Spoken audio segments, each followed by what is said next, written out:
Bonjour tout le monde. Ça fait un moment qu'on ne s'est pas vu sur ma chaîne YouTube. Donc aujourd'hui, vu les situations actuelles avec le confinement, donc on va faire ce qu'on peut, ce qui reste dans le placard, dans le frigo. Donc aujourd'hui, on va faire du banana bread.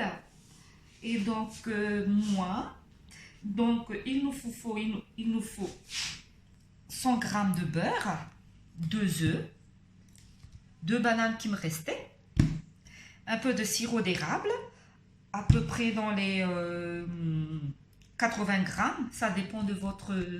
si vous aimez sucré ou pas trop sucré. Je mets un peu de cannelle pour parfumer un peu. Demi-sachet de levure chimique.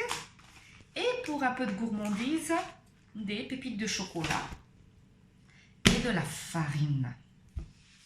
Donc, première chose, j'ai mis le beurre et le sirop d'érable dans mon robot. Donc, vous pouvez pas faire avec n'importe quel robot. Et vous mixez et vous rajoutez petit à petit les œufs. Chez les bananes, et donc on va couper en petits morceaux.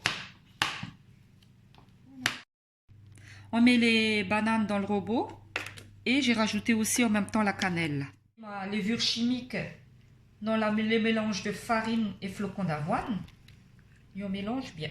Puis, je mets tout dans le robot et vous commencez de nouveau à battre, à battre, à battre, à battre, à battre, à bien mélanger tout le mélange. Et à la fin, on rajoute à la main les pépites de chocolat et vous enfournez dans un moule à cake